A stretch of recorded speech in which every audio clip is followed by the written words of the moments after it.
A great turnout.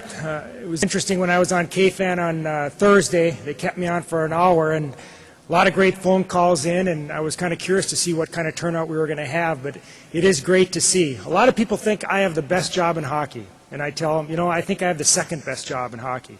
The best job is being the head coach at an orphanage. No parents to deal with.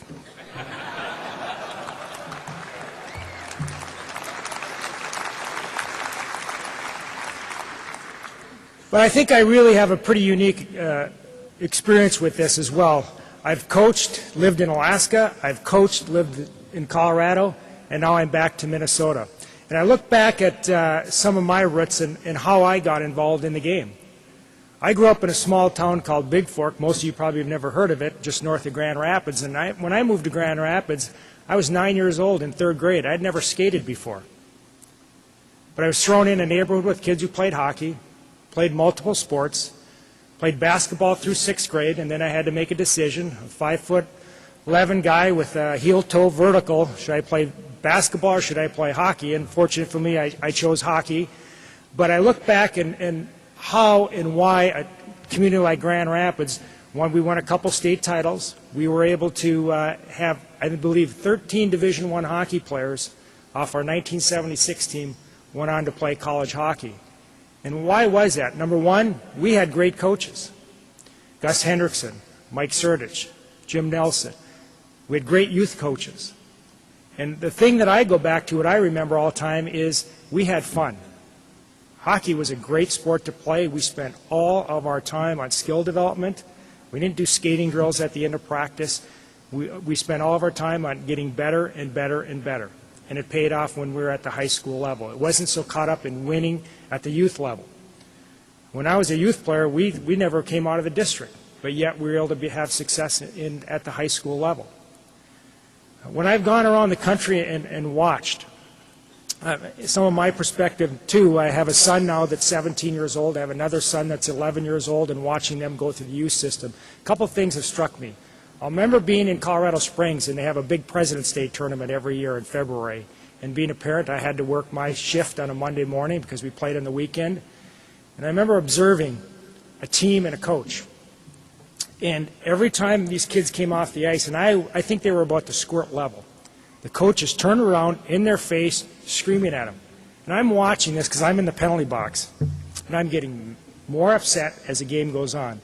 And I'm thinking, should I say something or not? I couldn't take it anymore. At the end of the game, I walked up to the coach, and I told him, I just want you to know, if I had a son, there is no way I would allow him to play for you. And he was kind of taken aback by it. And the following year, he was back at the President's Day tournament, and he came up to me and he said, you know what, I thought a lot about what you said, and you were right. And we have to change some of that attitude from the coach's standpoint that it is a win at all costs. It's not a win at all costs. It needs to be a fun at all costs. I see that. We talk about skill development, practice ratios. Even at our level, I'll bet we spend 75 to 80% of our time at the college level on skill development. Because it still boils down to who can skate, who can stick handle, and who can pass. It doesn't come down to who can play the best systems, who can break out the puck the best. If you can't do things technically, you can't do them tactically.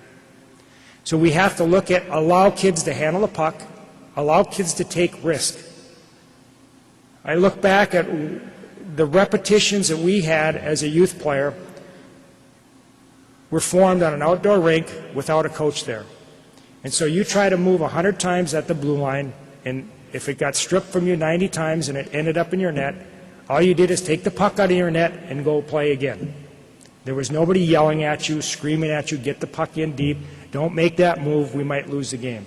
It doesn't matter if you win or lose. We have to keep the game in perspective, keep it for the kids. That is the most important thing I see. Allow them to get better, teach skills, teach skills, teach skills. Don't be concerned during the year whether you win or lose. Last time I looked, a Pee Wee coach is not going to be up for an NHL job because they were 65-2. From the parent perspective, sitting up and watching, I usually sit off in the corner when I'm at my kids' youth games, and I kind of sit and laugh and chuckle. how into it parents get.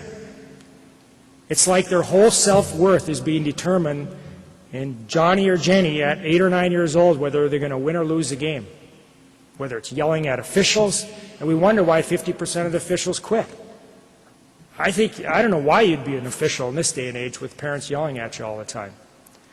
I mean, we have our college meetings every year. I'm sure at the NHL meeting they have their meetings every year, and the same thing's talked about. Officials. These are professionals. They do it for a living. And we get worried about a 14-year-old kid making a bad call in a game. Who cares?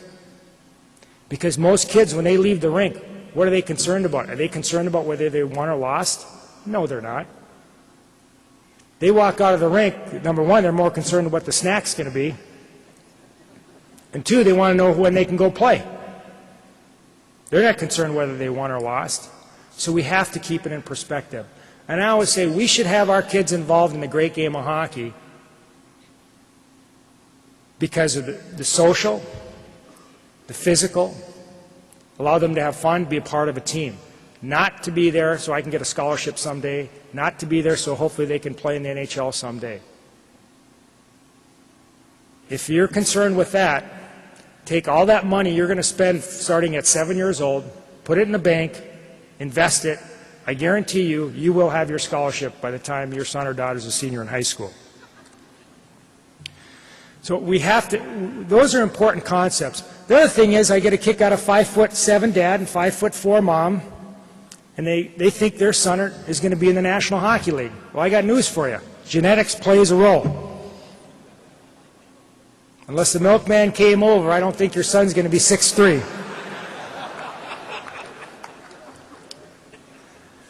But this is a great program. It's a great concept. We're sitting with Mark Jorgensen and Kevin Hartzell. It's all about getting the game back to the kids. It has to be fun. When I played sports as a youth, all the sports I played, it was fun. And probably 80 to 90% of the time we played sports, it was without a coach, it was on our own. And that's why that doesn't happen as much today, and it probably never will go back to that era. But as a coach, we have to do that in our practices. Play small games. I watched my son play mite hockey a couple years ago. And I think it should be cross-ice games, small games. You've got 10 mites playing in a rink this size. I said, that's like an adult playing on a football field. Wouldn't be much fun. It's a long way to skate 100 yards downfield. I don't think there'd be much back-checking. Cross-ice hockey, let kids touch the puck, because that's how the game is played. Let's not be concerned about making sure a 7-year-old knows how to line up for a face-off, and when it's their 2-minute shift, and we're going to waste 30 seconds of it making sure they're all aligned. Keep the puck going, let them touch the puck, let them play cross-ice, get them grouped with kids of their own ability, so one kid doesn't have the puck for the whole 2 minutes. They all get to touch it, because it's a fun game, it's a great game to play. So if we can continue to give the game back to the players, I think we'll have more kids involved. I think we'll have more kids that stay involved and play for a longer period of time and not dropping out at 13 years of age. Because just because a kid's great at 13 doesn't mean that kid's going to be great at 19 or 20. The development comes when they get to be 16, 17, maturity comes into play. So this is a great program. We have to be on board. I think this is an important concept, not only for our state, but hopefully this can spread across the country. So I appreciate you allowing me to be here, and let's have a great season. Let's continue to give the game back to the kids. That's where it belongs. Thank you.